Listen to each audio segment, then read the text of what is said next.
नमस्ते विद्यार्थियों, आप सबका एमए पूर्वाध संस्कृत की कक्षा में पुनः स्वागत है। इससे पूर्व क्लास में हमने रस के स्वरूप पे चर्चा की थी।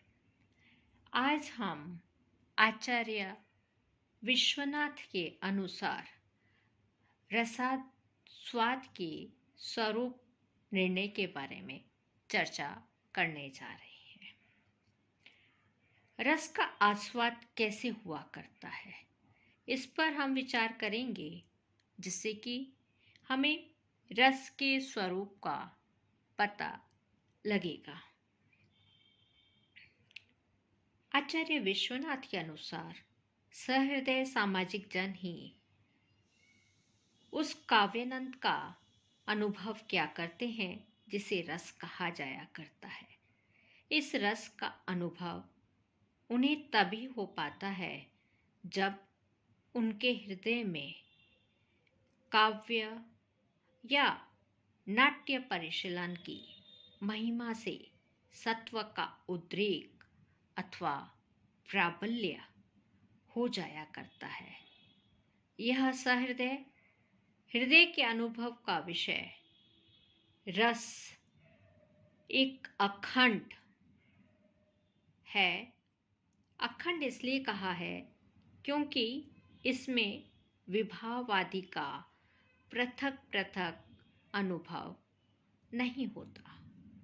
यह रस स्वयं प्रकाश है, क्योंकि रस रूप अनुभव स्वयं प्रकाशित हुआ करता है, न कि किसी अन्य ज्ञान का विषय बना करता है। यह रस आनंद में रत्यादि संवेदन रूप है।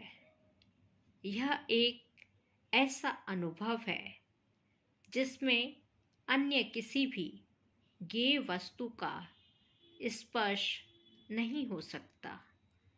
इसे किसी भी अन्य अनुभव के समान बताया जा सके तो वह अनुभव एकमात्र आत्म साक्षात्कार ही हो सकता है, अन्य नहीं। इस अनुभव का सार एक अलौकिक चमत्कार है और वह अनुभव, यह आस्वाद ऐसा है जिसमें ज्ञाता, ज्ञान और ज्ञेय का कोई भेद उसी प्रकार नहीं आभासित हुआ करता जिस प्रकार आत्म स्वरूप के साक्षात्कार अथवा ब्रह्मानंद के अनुभव में। इसी बात को उन्होंने साहित्य दर्पण के तृतीय परिच्छेद की दूसरी कारिका में कहा है। विश्वनाथ ने यह कारिका इस प्रकार से है: सत्वोद्रेकाद अखंड स्वप्रकाशानंद चिन्मय वेद्यांतर स्पर्श शून्यो ब्रह्मास्वाद सहोदरः। लोकोत्तर चमत्कार प्राणः कैशित प्रमात्र भी स्वाकारवद भिन्नत्वे नायमायास्वाद्यते रसः। रसास्वाद के निरूपण में सत्व का उद्रेक, यह बात कही गई है।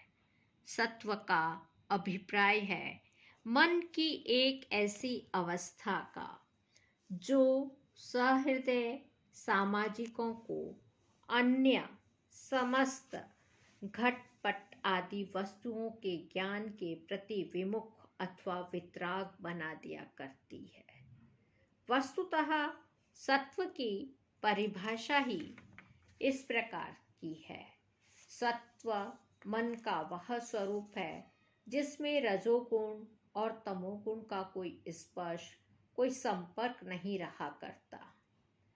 इस प्रकार सत्व के उद्रेक अथवा प्राबल्य का तात्पर्य है सत्व के इस रूप में विराजमान हो जाने का जिसमें रजोगुण और तमोगुण दबे दबाए रह जाएं और अपने अपने कार्य के निष्पादन में असमर्थ बना दिए जाए। यह सत्वोद्रेक जिसके द्वारा संभव है और कुछ नहीं अपितु विभाव, अनुभाव, संचारी भाव रूप अलौकिक का व्यर्थ में सहृदय हृदय का अलौकिक अभिनिवेश है। इस सत्वोद्रेक की महिमा से सहृदयों को जिस रस का आस्वाद हुआ करता है वह अखंड है। रस अखंड है, इसका अभिप्राय है कि रस व्यंजक विभाव आदि किंवा व्यंग्य रत्यादि का एक आनंद में चमत्कार में अलौकिक संवेदन अथवा अनुभव है। रस के विभाव आदि अथवा रत्यादि में एक आनंद में अनुभव होने का जो कारण है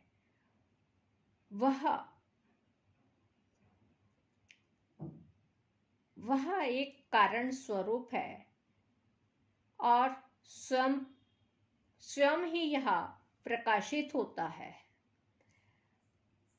रस के चिन्मय होने का अभिप्राय यह है कि वह रस चिद्रूप है, स्वप्रकाशानंद रूप है, क्योंकि यहाँ चिन्मय पद में मयठ प्रत्यय है, वह स्वरूप का अर्थ रखता है न कि प्राचुर्य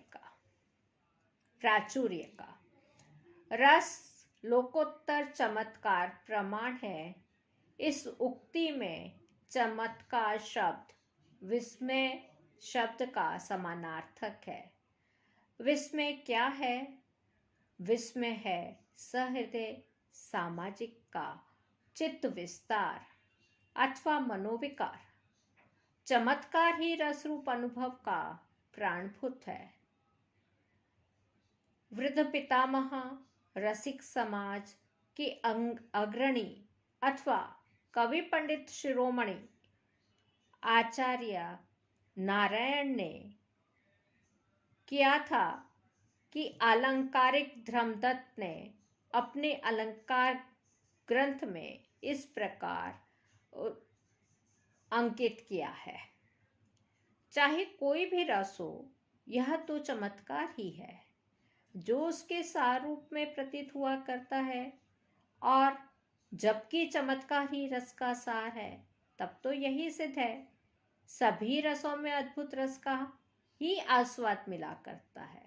वस्तुतः मां सहृदय आचार्य नारायण ने इसलिए रस को अद्भुत और चमत्कार सार कहा है।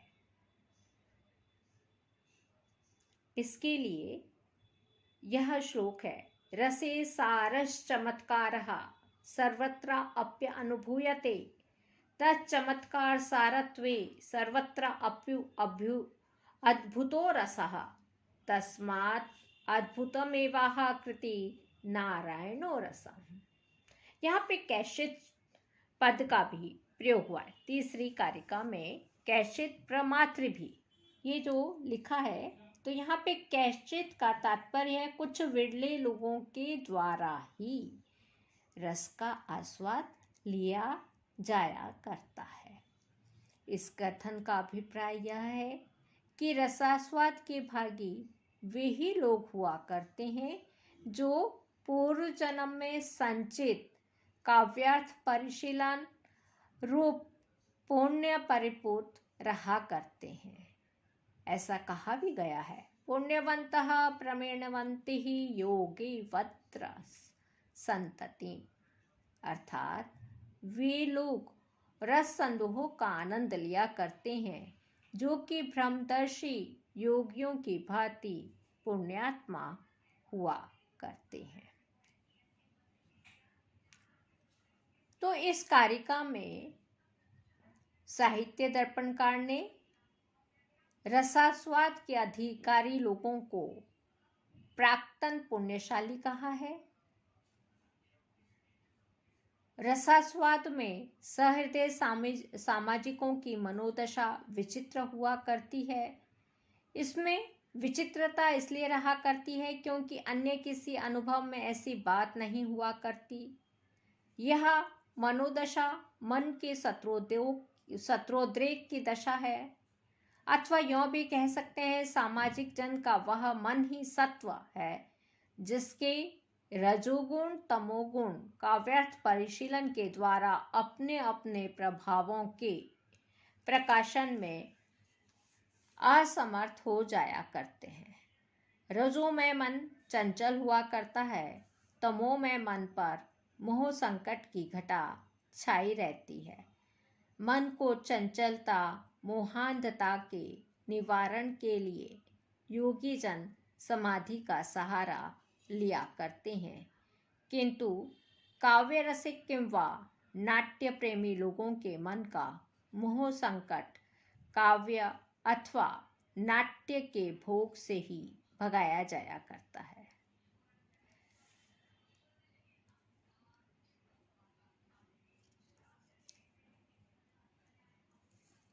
सत्वोद्रेक प्रकाशानंद में निज संविद्भा शांति सलक्षण, जिसे साक्षात एक अहम परामर्श कह सकते हैं। यह अहम परामर्श ऐसा है जिसमें मन का सत्वगुण रजस तमस से अनुविध होते हुए भी रजस और तमस को दबाकर अपने पूर्ण रूप में प्रकाशित रहा करता है। मन का यह सत्रोद्रेक एकमात्र आनंदात्मक आत्मसंवेदन रूप है।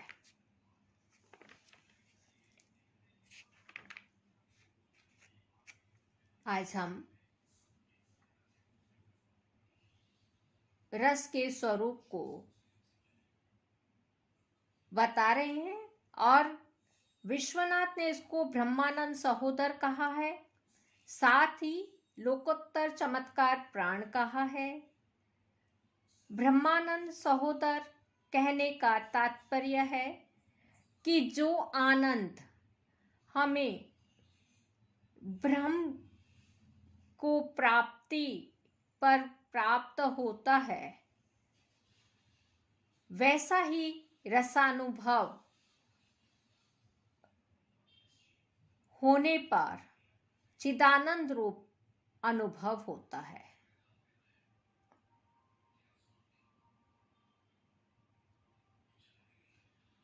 रस लोकोत्तर चमत्कार प्राण है। यह साहित्य दर्पणकार विश्वनाथ के द्वारा रस स्वरूप निर्देश सभी प्राचीन रस ध्वनि तत्वदर्शी आचार्यों की परंपरा से भी प्रमाणित होता है।